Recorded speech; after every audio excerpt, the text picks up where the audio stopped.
Hello, listeners. Welcome back to my English channel. How are you doing today? I hope you're doing fine. Today it's a horrible, gray, cold, dark winter morning. So, in a way, the conditions are perfect for staying inside here in my podcasting room, where it's nice, warm, and cozy. I can just do another episode of this podcast for you to help you learn English. This time, it's another episode of Learn English with a short story here on my English channel. As usual, I'm going to tell you a story and then use it to help you learn English. The way this will work is like this. First, I'll read the story to you, and I'm going to start that in just a moment. You can just listen, try to follow the lines of the story, and try to understand what's happening. Then, I'll explain it. I'll kind of summarize it in my own words just to make sure that you've got the general meaning of what happened. After that, I will go through the story line by line, word by word, and I'll break things down. I'll explain lots of vocabulary for you, maybe some bits of grammar. But I'll explain the specific bits of language that were used to tell you the story. There's loads of vocabulary for you to learn in this story. If you want to practice your pronunciation, you could listen to the whole story again. You could go back, listen to me read the story, and try to repeat the lines after me. This time, I've got a creepy winter story for you. It's called The Snowman. A snowman, of course, is something that children usually make when it snows. The snow comes down, and children go out to make snowballs and have snowball fights. Another thing children do is make a snowman, right? They make a kind of man made of snow that's a snowman. So this story is called The Snowman. I found this story on a YouTube channel, actually. So let's begin. First of all, try to follow the events of the story and decide what's going on, what's happening, what's going to happen next, what's going on in this story. Now, I'm not sure if this is a true story or if it's a made-up story, right? I don't know if these things actually happened to the writer or if this is just fiction. I don't know, actually.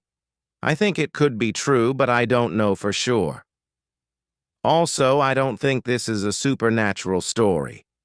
I don't think the events in the story are supernatural, like ghostly or something like that. I don't think so. But you can decide for yourself as you listen. So, here we go. This is The Snowman.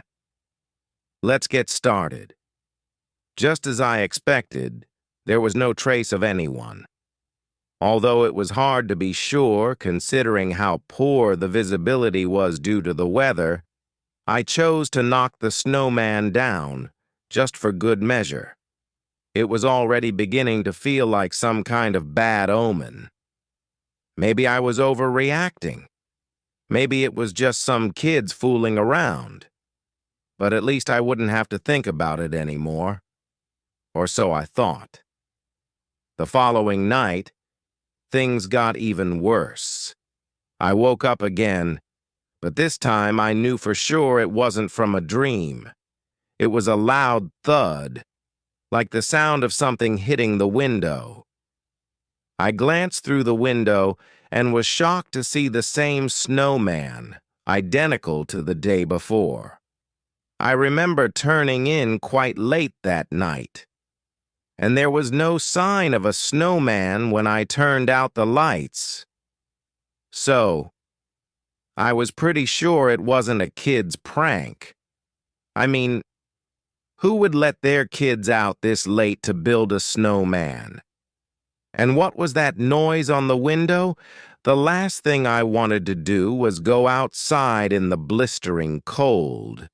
But I knew that if I waited until morning, Any footprints would most likely be covered by another thick layer of snow. I ultimately got dressed, stepped outside, and walked up to the snowman. That's when I discovered a single set of very large footprints leading from and to the forest. I couldn't shake this feeling of being watched, and that somehow I'd made things worse by destroying the last snowman. So I decided to leave it alone and quickly headed back to the cabin. The bitter cold stayed with me that night as I curled up in bed and tried my best to get warm. But the prospect of getting any sleep soon came to an abrupt end with a noise on the glass. I recognized it instantly. The sound of a snowball hitting the window. I knew deep down that it could only mean one thing. Needless to say, I didn't sleep a wink that night, and I left the cabin the very next day. I never knew his name or ever saw his face, but I came to know him as the Snowman. Boo! Ha! Got you. Okay, so that was the Snowman. Let me just try and summarize what happened. What did you expect? What were you expecting to happen? I don't know what you were expecting to happen. Were you expecting something? Were you expecting some more action than that?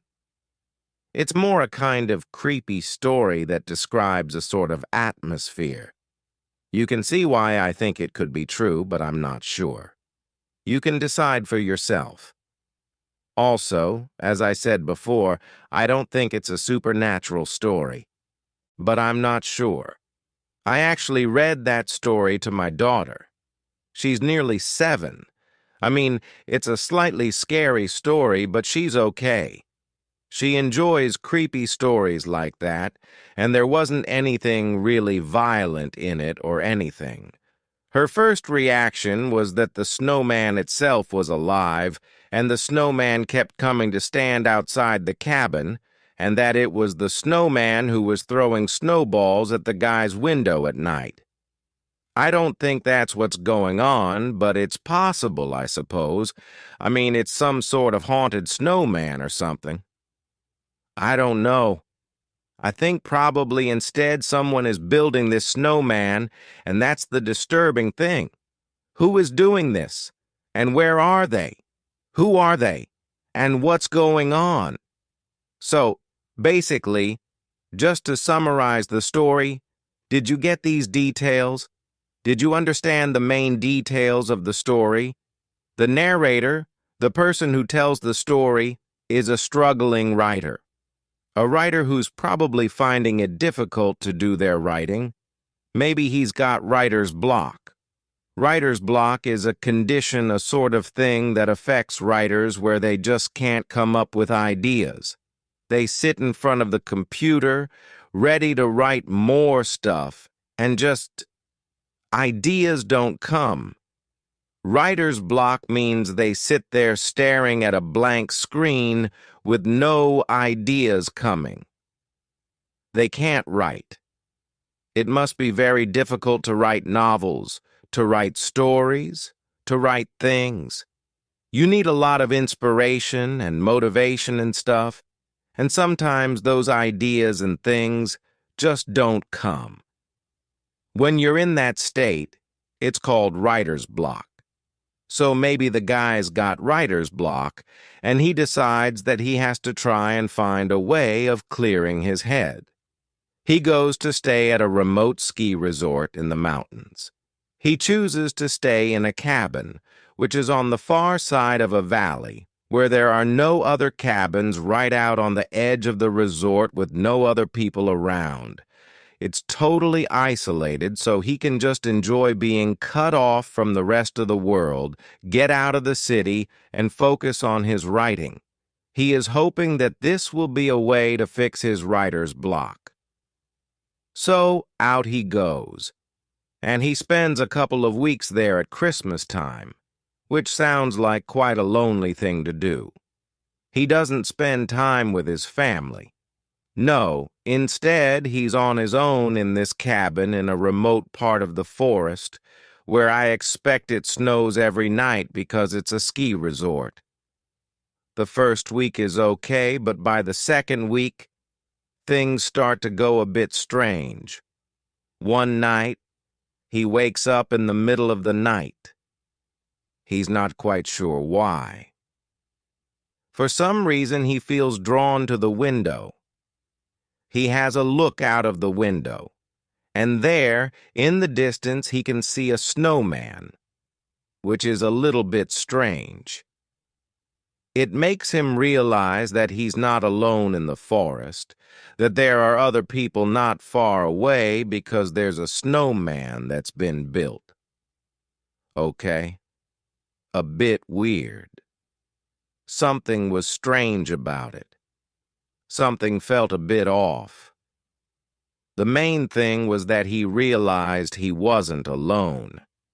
There must have been other people around without him realizing it. Then in the morning, he looked out the window, and the snowman was still there, but a little bit clearer. I wonder if the snowman appears to be getting closer. I get the impression that there's a suggestion the snowman is slowly getting closer to the cabin. It starts off in the distance, you can kind of only just see it, and then it gets clearer and clearer. He remarks that each time he sees the snowman, something is a bit different, and he can see it more clearly. So it seems that the snowman is slowly getting closer to the cabin every time he sees it. The next night, after he's seen it in the daytime, he kind of just ignores it. He just thinks, oh, it must be some kids or something who've made it. But then he goes to bed again, and the next night, it happens again. He wakes up. He's not quite sure why he's woken up. He thinks maybe he had a bad dream or something. He wakes up and again he feels like he needs to look out the window. He looks out of the window. The snowman is still there, but it seems to be clearer again. The suggestion is that maybe the snowman is closer to the cabin this time. I'm not sure quite when, but maybe he wakes up because he's being woken by the sound of something hitting the window. He doesn't realize it at first, but that night he's so disturbed by the snowman that he doesn't really want to go outside to have a look around. So he waits until the next day. He goes out in order to have a look around, see what's going on, and see if he can find any signs of maybe who's done it. He looks around, but the weather is so bad. It's probably snowing quite heavily, and he can't really see much. He can't see any evidence of other people. If there were footprints in the snow, they would have been covered by another layer of snow already. So he doesn't see any evidence of who's done this, but he's so disturbed by it that he knocks down the snowman. He just knocks it down and then goes back to the cabin. Then that night, it happens again. He's woken up by a sound. Doesn't quite know what the sound is. It's kind of like a thud. He wakes up suddenly and again looks out of the window. The snowman is back. It's back again after he knocked it down. It's returned. It's the same snowman. It's back again, and it appears to be even closer to the cabin this time. This really freaks him out. This time he really doesn't want to go outside the cabin in the middle of the night, in the snow. But I think he feels so disturbed by it that he chooses to go out and have a look. All he can see is a set of footprints that lead to the forest and back again. So, it looks like someone has come out of the forest to the place where the snowman is, presumably to build the snowman. I mean, the writer doesn't mention there being a lot of disturbance in the snow where the snow has been gathered together to make the snowman. I assume that would be the case, but that's not mentioned. Anyway, there's a set of footprints that go from the forest to the snowman and back again. So, it seems that someone has just come out of the forest and built this thing. Or maybe it's a haunted snowman that's walked out of the forest and decided to stand there and throw snowballs at the cabin. Just, because why not? If you're a haunted snowman, I suppose that's the sort of thing you would do. Why would you just stay in the forest and eat nuts and stuff? I don't know. You'd probably think, well, since I'm a haunted snowman, I should probably go and scare some people in cabins. I don't think that's the case, though. I think the idea is that someone has come out and built this. The snowman, I don't remember. Does he knock it down then? I don't remember, but he is woken up again by the sound of a snowball hitting the window. He's certain about it, and he can't sleep the rest of the night. It scares him so much that he just leaves. He leaves the cabin and goes back to the city, and it clearly scared him. He thinks about it a lot because, in the end, he names this guy the Snowman. Presumably, the person, whoever this was creeping around outside his cabin at night, building this weird snowman and throwing snowballs. That person he calls the Snowman. For me, this is the sort of story that is supposed to be quite disturbing because a lot of things are unanswered, rather than a story in which there's a lot of specific direct action. Instead, it's just one of those things that's supposed to make you wonder. I think it is quite creepy because if you can imagine being in that situation, I'm sure you would end up being quite disturbed. I like the way the story is put together. It's efficiently told. We can easily imagine how the storyteller felt in this situation, and it leaves us to imagine the explicit details and the answers to the mystery. Did you notice that the snowman seemed to get closer each time? I think the suggestion is that the narrator is not alone in this secluded part of the forest. An unknown person kept coming out of the forest at night to build this snowman, each time getting slightly closer to the cabin. This person also threw snowballs at the window of the cabin. I'm assuming that this is the case unless the snowman itself is actually somehow alive and doing these things independently. But that would give a supernatural edge to the story. Maybe you interpreted it that way, like my daughter did. So, what did you think? What was your reading of the story? I think these are the options in my mind.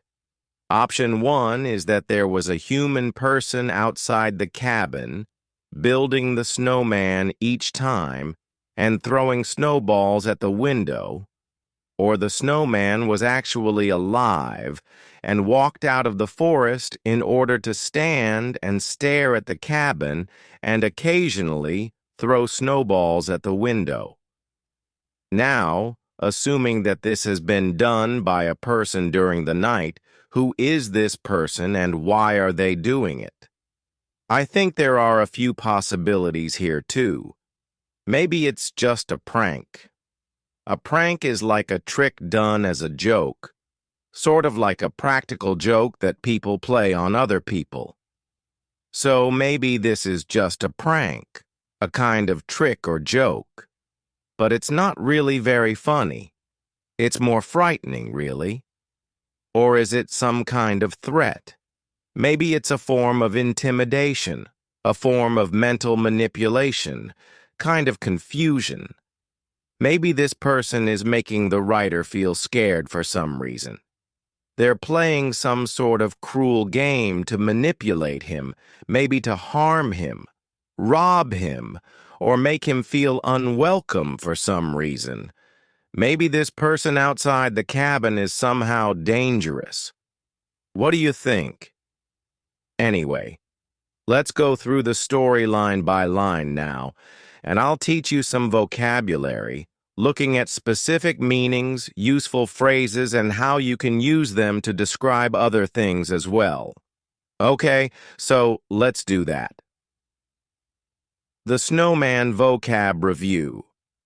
I was a struggling ghostwriter, and I thought a break away from the city to spend time at a remote ski resort would be a good way to clear my head and help me get back on my feet. So, we've got a struggling ghostwriter. A ghostwriter? Well, start with that. So, you know what a writer is. Someone who writes books or something. A ghostwriter is a person who writes books for someone else, and then that someone else claims the credit for the book. Let's say you've got a celebrity who wants to write an autobiography. An autobiography is the story of their life written by that person, but this celebrity is not a particularly good writer. They might use a ghostwriter to actually write the book for them. But then, on the cover of the book, it's the celebrity's name that's written, and the ghostwriter's name is not written anywhere, right?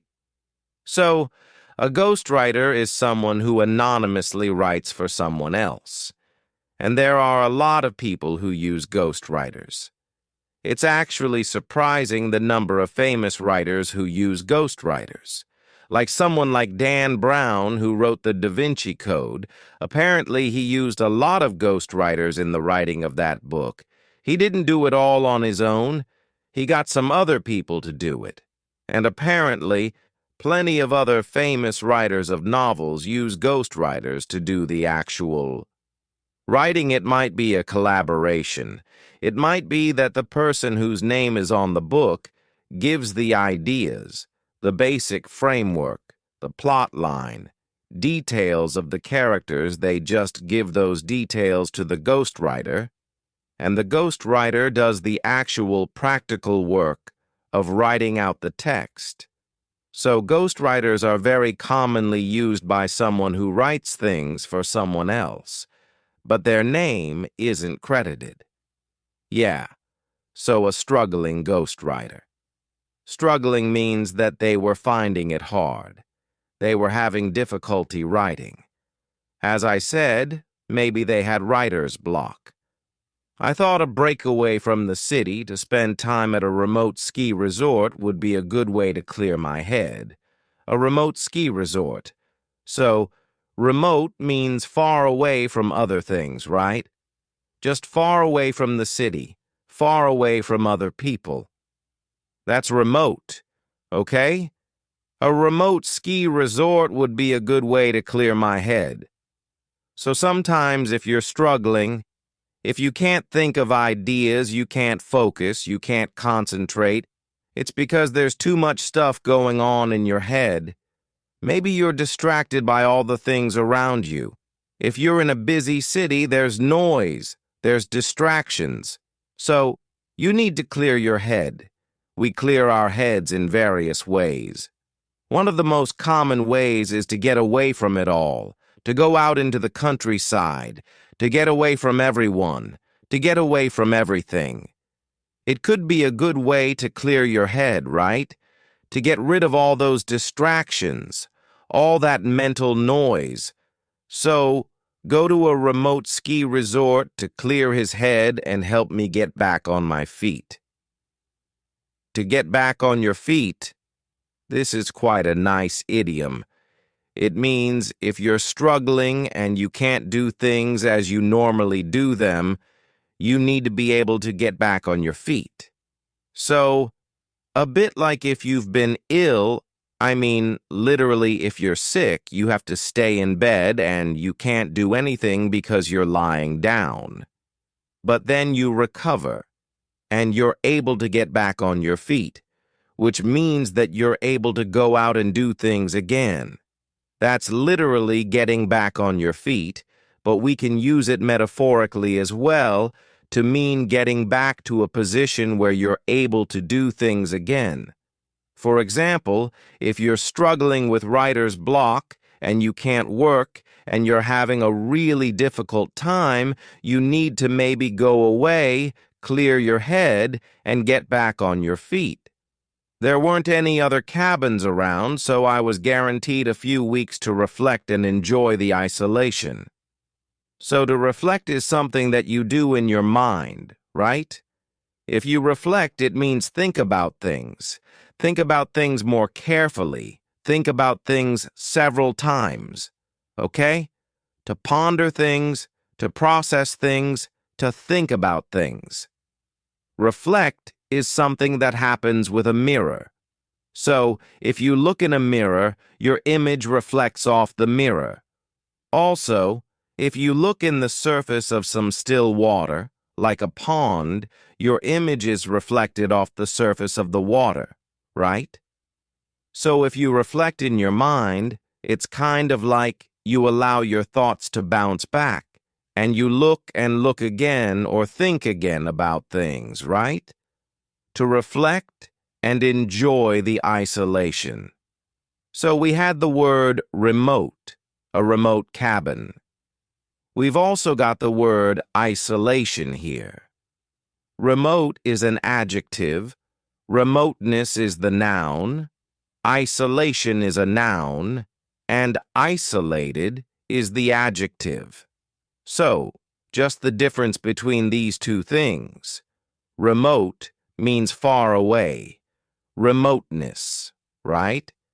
This is referring to something that is physically distant, physically far away from things, or geographically far away from things, or figuratively far away from things. So we talk about a remote village in the mountains. An idea seems to be remote from reality.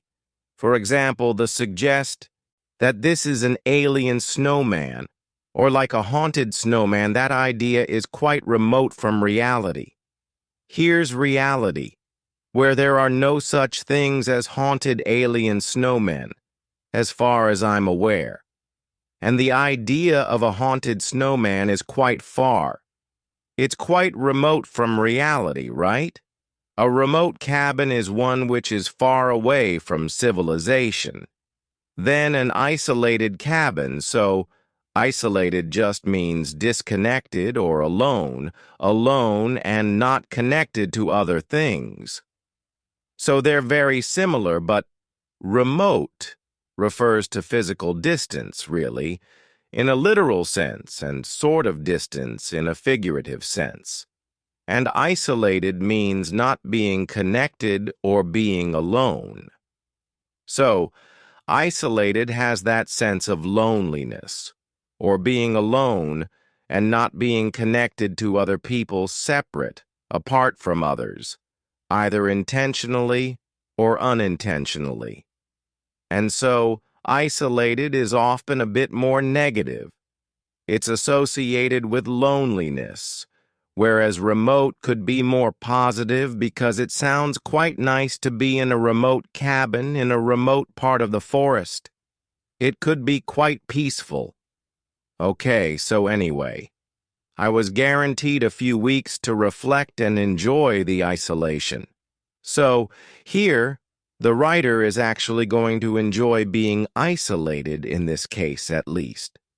That was the case until the final week of my stay, meaning that, it was nice to be isolated and remote for a week until the final week, which made this Christmas truly unforgettable. But unforgettable in a negative way, something that he remembered forever. It first started at night when I suddenly woke up.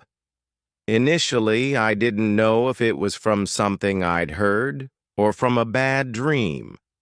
So it seems that it was another snowball hitting the window, but at this point he didn't know and wasn't aware if it was something he'd heard or if it was from a bad dream.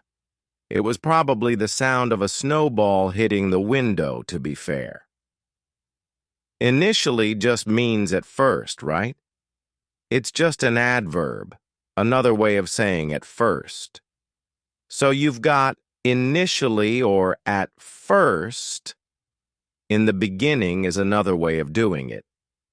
Initially, I didn't know if it was from something I'd heard or from a bad dream, but either way, I felt compelled to look out of the window. I felt compelled to tell this story, okay? I felt compelled to write you an email. If you feel compelled to do something, it means you feel a sudden kind of urgent motivation or a certain need to do something. For example, Ariel, I was listening to your episode, and I felt compelled to get in touch with you. It's the sort of thing that my listeners might write to me. Ariel, I've been listening to your podcast for a long time, and today I felt compelled to write to you. I felt compelled to get in touch to tell you how truly thankful I am for everything you've done for learners of English around the world and how I would like to give you a knighthood this year. Yours sincerely, the King. I'm just fantasizing there about King Charles suddenly feeling compelled to write to me in order to offer me a knighthood. Sir Ariel Thompson, it's never going to happen. That's when I noticed the snowman in the distance. So, he felt compelled to look out of the window.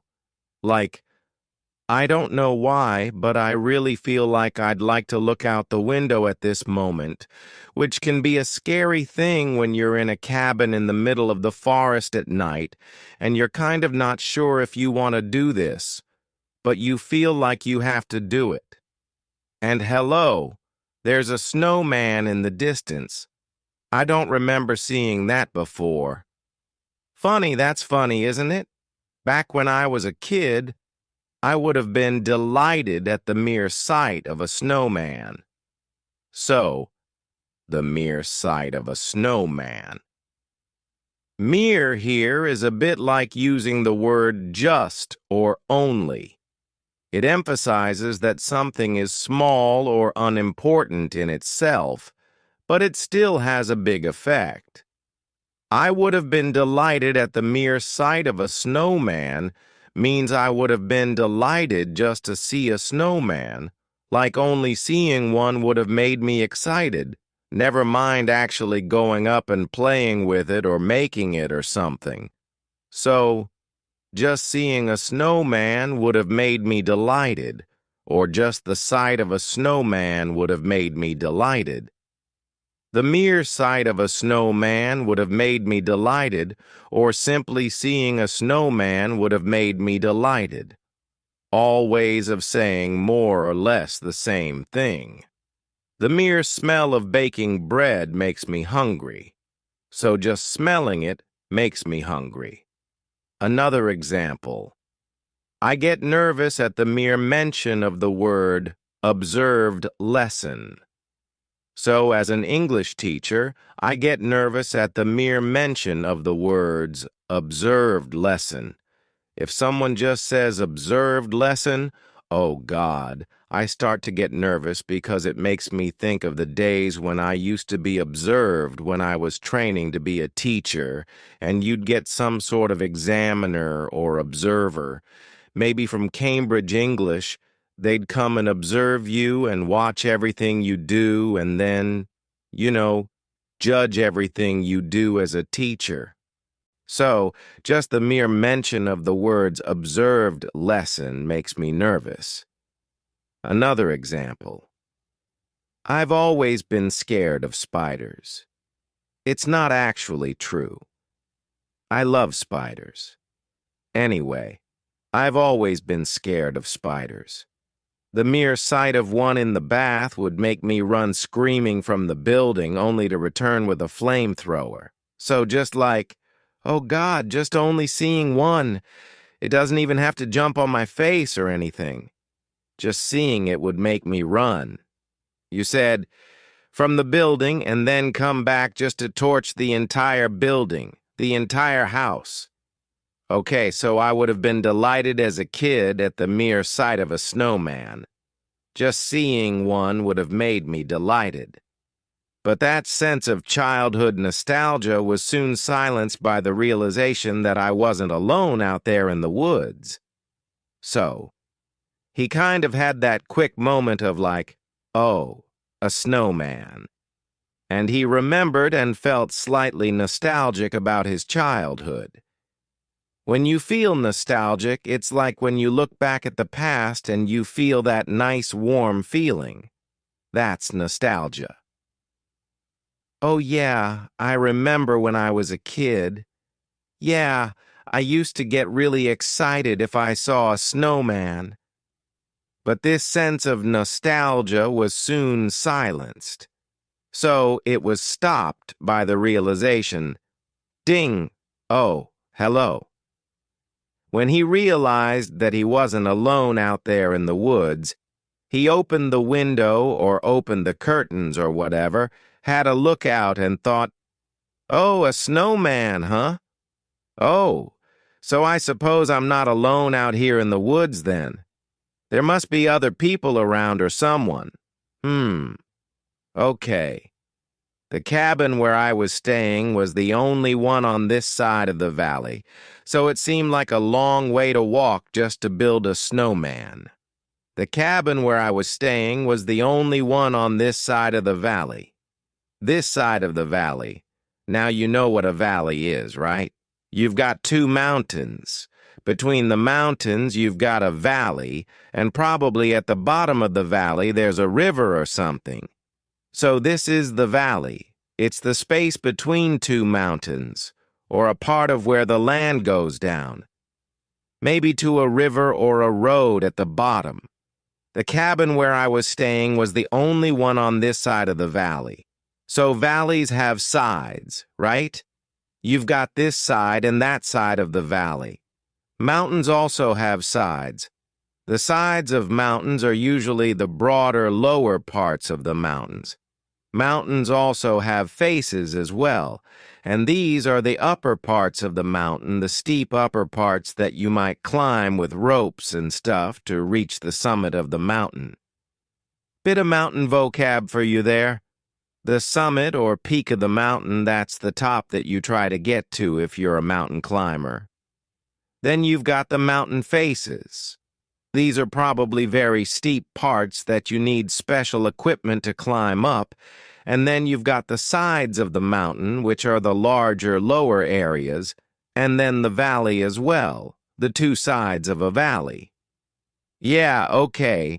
So, despite the uncanny feeling, I was still far too tired to give it much thought, and managed to sleep through the rest of the night. So, despite the uncanny feeling, what kind of feeling is this? What kind of feeling is an uncanny feeling? Well, uncanny is basically something that feels strange or mysterious or unsettling, something that makes you feel kind of disturbed, often because it's strangely familiar or difficult to explain. So, something uncanny is strange because it's sort of familiar or difficult to explain. It could be either of those things. Okay, for example, imagine looking at a robot, a really advanced robot that's running with advanced AI. And the robot is designed to look like a human. It looks a lot like a human, but it's not human. You would say that's quite uncanny, right? It's strange, slightly disturbing because it looks so close to being human, but it's not. So that's an uncanny feeling.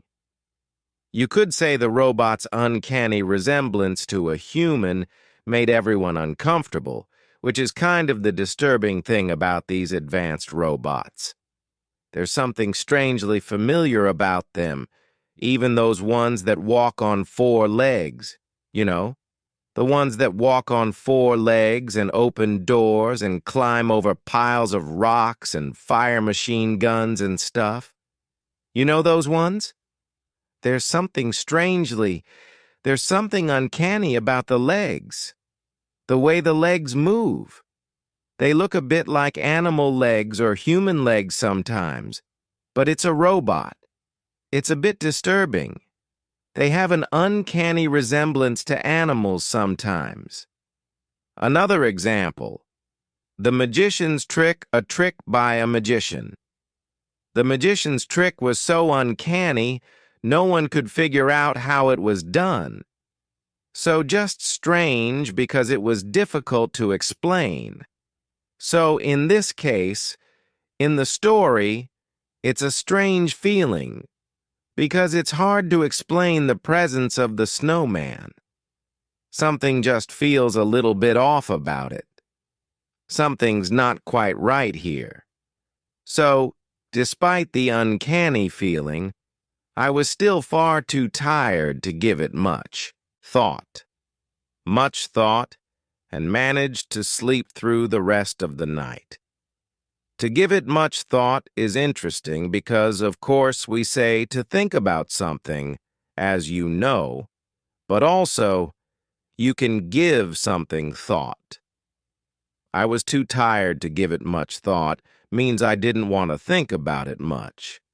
So that's just interesting to notice that we can say to give something thought rather than just saying to think about it. I didn't want to give it much thought, or I was too tired to give it much thought means I didn't want to think about it much. Okay, and those things are slightly different. I don't think about it much, and I don't give it much thought are slightly different. I don't think about it much sounds a bit like you're saying, I don't think about it very often. I don't think about her very much could mean, I don't think about her very regularly, and I don't give her much thought means that I don't think about her for a very long time. I don't think about her very deeply, or I don't give her much thought. They're similar, but you can see there's a slight nuance between I don't think about her much and I don't give her much thought, meaning I just don't think about her deeply or for a very long time. Okay, so in this case, I was too tired to give it much thought. So he didn't think about it very deeply and managed to sleep through the rest of the night. The following morning, to no surprise, the snowman was still there. To no surprise is just another phrase you could use instead of saying unsurprisingly.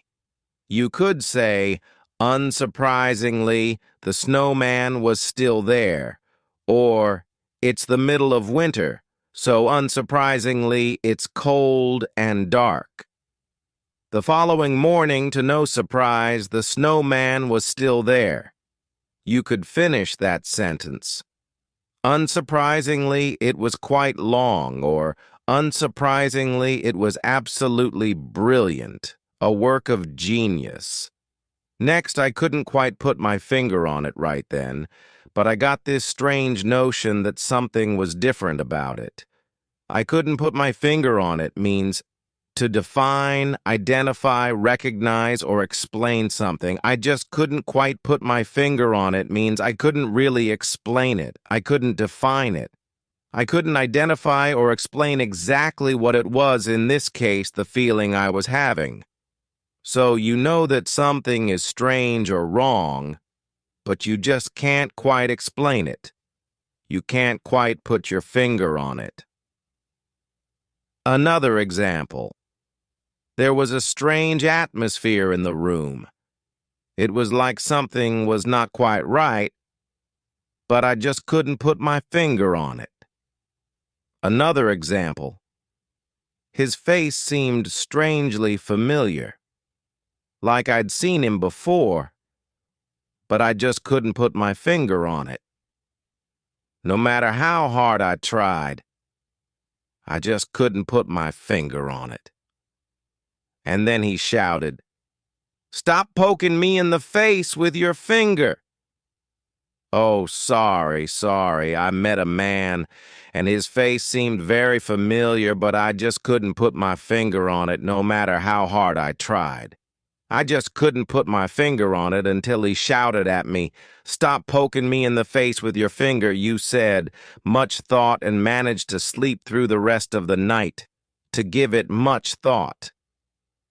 To give something thought is interesting because, of course, we say to think about something, as you know, but also you can give something thought.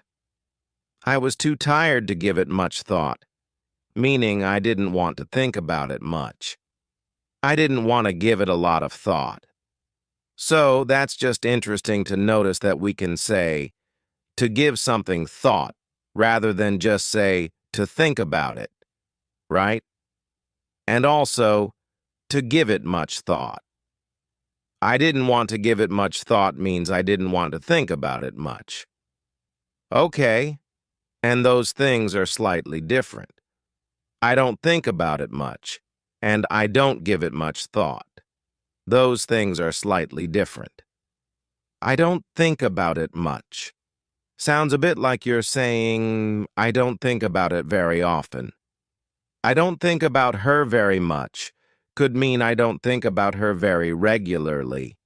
And I don't give her much thought means I don't think about her for a very long time. I don't think about her very deeply.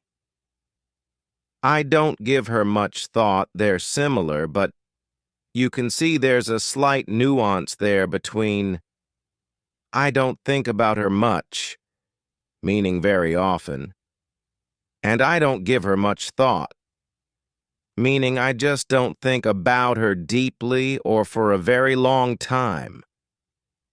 Okay, so in this case, I was too tired to give it much thought. So he didn't think about it very deeply and managed to sleep through the rest of the night. So, sleep all the way through without waking up. The following morning, to no surprise, the snowman was still there. All right, to no surprise, it's just another phrase that you could use instead of saying unsurprisingly. So you could say, unsurprisingly. Unsurprisingly, the snowman was still there, or it's the middle of winter, so unsurprisingly, it's cold and dark. Okay. The following morning, to no surprise, the snowman was still there. You could finish that sentence. Unsurprisingly, it was quite long. Or, unsurprisingly, it was absolutely brilliant, a work of genius. Next, I couldn't quite put my finger on it right then, but I got this strange notion that something was different about it. I couldn't put my finger on it, so put your finger on it means define, identify, recognize, or explain something. I just couldn't quite put my finger on it. This means I couldn't really explain it, I couldn't define it, I couldn't identify or explain exactly what it was, in this case, the feeling I was having. So, you know that something is strange or wrong, but you just can't quite explain it. You can't quite put your finger on it. Another example. There was a strange atmosphere in the room. It was like something was not quite right, but I just couldn't put my finger on it. Another example. His face seemed strangely familiar, like I'd seen him before, but I just couldn't put my finger on it. No matter how hard I tried, I just couldn't put my finger on it. And then he shouted, "Stop poking me in the face with your finger." "Oh, sorry. I met a man, and his face seemed very familiar, but I just couldn't put my finger on it. No matter how hard I tried, I just couldn't put my finger on it until he shouted at me, "Stop poking me in the face with your finger, you idiot." "Oh, sorry. You seem very familiar. I just can't put my finger on it." "I know. Get your finger away from my face." Obviously, we're not literally putting our finger on something. It's just an idiom. I just can't put my finger on it. There's something strange about that. I just can't quite put my finger on it. And it's different from that expression when you can't think of the word. If you can't think of the word, like, no, what's that word? It's just, what's his name? What's his name? You know the actor? It's, he's in that, he's in those films. You know the one, the actor, the American one? Yeah? And that's what we would say. It's on the tip of my tongue. So that's different. That's when you can't quite remember the word for something, you'd say, oh, it's on the tip of my tongue. But this is, I can't quite put my finger on it. It means I can't explain it. I couldn't put my finger on it, but I got this notion. I got this strange notion that something was different. A notion is a sense of something or an idea of something, right? I just got this strange sense, I got this strange idea that something was different about the snowman. I think the snowman was closer. I think that's the subtext. I decided to carry on with my day and didn't think much of it until later that night when it happened again. So we've got, I didn't think much of it, meaning I didn't think it was very important. I didn't think much of it. I don't think it's very important, or even I don't think it's very interesting. For example, what do you think of the new TV series? What do you think of the new, I don't know. What would it be? What did you think of that new Star Wars TV series? I didn't think much of it, to be honest. This means I didn't think it was very good. I didn't think it was very interesting. So, I didn't think much of it means I didn't like it. I didn't think it was very important. Let me just highlight that here. I didn't think much of it, meaning I didn't think it was very interesting or important. And I didn't think about it much. Remember that one. I didn't think about it much means I didn't think about it very often or for very long. I didn't give it much thought means I didn't think about it very deeply. Okay, so just 3 different ways that we use the word think. I didn't think much of it. Didn't like it. I didn't think about it much. Didn't think about it very often. And I didn't give it much thought. Didn't think about it deeply. In this case, I didn't think much of it means I didn't think it was very important until later that night when it happened again. And then he realized that actually there was something going on, something more serious. I woke up suddenly for no apparent reason. For no reason. It's quite a nice expression when you just can't really explain why something happened. There's no reason, no apparent reason, no obvious reason, no clear reason for something. For example, he just hit that man in the face for no apparent reason. Why did you do that? He just did it for no apparent reason. Okay, so I woke up suddenly for no apparent reason. Just woke up. No particular reason why. Why? Must have been another snowball on the window. I don't remember having a bad dream, but I guess it's common not to remember our dreams, even the really bad ones. It felt like déjà vu, and I found myself once again gazing through the bedroom window. So, déjà vu, this is French, but we use it in English. It's a common expression in English. Déjà vu describes a very specific feeling, a very strange feeling. It's an uncanny feeling that you've seen it all before. This seems so familiar, like I feel like I've lived these moments before, which is really weird, isn't it? In the movie The Matrix, that's described as being a glitch in the Matrix. But we do get déjà vu. I mean, do you ever get that? It's a really weird feeling, like you maybe suddenly feel a bit weird, like a bit tired, or like you're in a little bit of a dream or something, and you just think, wait a minute, I swear I have lived this moment before. Every single little moment, every detail feels familiar. It must be some sort of little mental thing, like a neurological thing that causes us to feel that way, but it's certainly strange. Anyway, we call that specific thing déjà vu, but also you can say, it felt like déjà vu. If something feels like déjà vu, it just means you feel like you're repeating something that's happened before. It feels like déjà vu. So, any situation where something happens again, like, I don't know what it would be, like you're at work and the fire alarm goes off. It's like, this happened last week. This is like déjà vu. It's just something that happens again, repeatedly. You can, and it's sort of strange, you can say, it feels like déjà vu. So it felt like déjà vu, like, that's weird. This is exactly the same thing that happened before.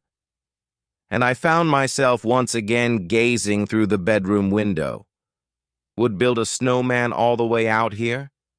So, to wonder, I started to wonder.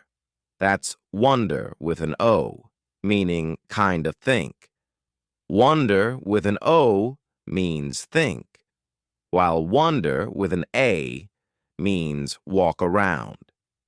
But this is wonder with an O, so it means think.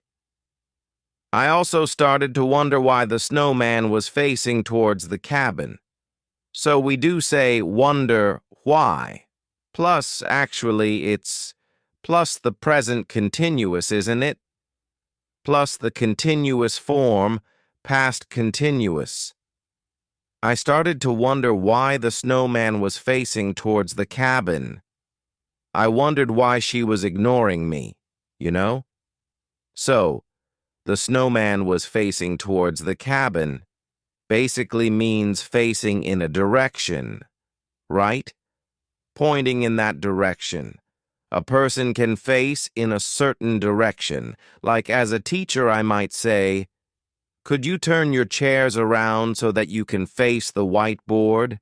That way you're not bending your neck. Try and turn around so you're facing the whiteboard. It'll make it easier for you. So, to face in a direction, face towards the cabin, face away from the cabin, face towards the whiteboard, face towards the window, meaning be positioned in that direction. There weren't any other cabins around for miles. To be around means to be in the area, of course. So, there weren't any other cabins in the area. There weren't any other cabins around for miles. I didn't sleep much after that. So, the next morning I decided to head outside the cabin for a closer look. So, to head outside. Head here is obviously normally a noun. Like, your head is part of your body, right?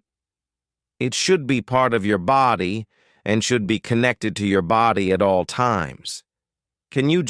If you just check. Yeah, good, mine is still connected. Just being sure, you can never be too sure. Certainly when you're learning English, it's very important to make sure that your head is connected to your body. Anyway, to head is a verb, isn't it? To head outside means to go, to go in that direction. To head outside the cabin for a closer look at the snowman. So, to head inside, to head outside, to head home, to head to the park, to head to school, to head to work, to head to the shops, meaning go to these places. I looked around, but just as I expected, there was no trace of anyone. I looked around. Now, obviously, we use the word look with know what that means, but we often use it with different prepositions, usually different directions. You look up at the sky, look down at the ground, look for something. Where is it? Where is it? Where's my key? Is it here? Is it here? I'm looking for my key. Has anyone seen my key? Look for something. To look into something would be to look inside something or look inside a situation, like investigate. The police are looking into it. There's that old joke. Did you hear about the crime at the nudist colony? No. No, it was did you hear about the hole in the wall at the nudist colony? Someone put a hole in the wall at the nudist colony, but it's okay. The police are looking into it. So, a nudist colony, this is a place where people go to be naked, to be nude, right? I don't know if this is a thing in your country, but in some places, some people like to spend their time without their clothes on. It must be liberating and nice. I mean, I would find it pretty embarrassing, but that's probably the wrong way to think about it. But nudist colonies are these private places where people can go and just spend their time without their clothes on. I don't think they do any stuff. I don't think they're doing any sexual things, but they're just going around living their lives. Maybe kind of, drinking drinks, reading books, and maybe playing a bit of tennis or something. And they're just not wearing any clothes. This is a nudist colony. So, a specific private place with behind closed doors, maybe like a leisure club or a place in the countryside. So, did you hear about the hole in the wall of the nudist colony? A hole in the wall would be a thing that you would be able to look through. The wall to have a look inside the nudist colony, to look at all the naked people. Did you hear about the hole in the wall of the nudist colony? Yeah, it's okay. The police are looking into it. So the police are investigating it. They're trying to work out who did it. But also, they are looking into it. Meaning, yes, of course, they are looking into the hole at all the naked people. So anyway, to look into something can mean to investigate something. To look back, to look back, you can literally look back, meaning look behind you, but you can look back in time, in terms of the past. To think back. I was thinking back about my ex-girlfriend. It's important not to look back. Don't look back. Just keep focused on the future or the present. Look forward, meaning obviously look in that direction, but also look forward in terms of the future. You can look forward to something or look forward to doing something, meaning anticipate it. Think about something that's coming in the future, normally in a positive way. I'm really looking forward to seeing everybody at Christmas. I'm really looking forward to my holiday. So that's thinking about things in the future in a positive way. Look around. Have we had that already? Look around is kind of like look left, look right, look all around. I'm trying to find my friend. Have you seen my friend? He should be waiting here somewhere. I'm just looking around. Your head turns left and right. Look out. Look out. Watch out for that. Look out, meaning kind of be aware. So, lots of different expressions with look. Look up, look down, look for, look into, look back, look forward, look around, look out, and then obviously even more complex idiomatic ones. To look down on someone, meaning to consider them to be lower than you. I look down on people who... What? I look down on football fans. Such an unsophisticated sport. I prefer, sophisticated literature. So to look down on someone means to consider them to be lower than you. To look up to someone would be to respect someone. For example, I like to play music. I play drums. I've been playing drums for years, and I love playing drums. But I have, my drum heroes who I really look up to. Recently, I've been watching videos of Steve Jordan. He's a fantastic drummer. These days, he drums with the Rolling Stones. He's their drummer, and he's an excellent drummer. He does these really good grooves, and he's got a fantastic sense of time and feel. I really look up to him as a drummer. I just really respect him. Thanks for watching. See you next time.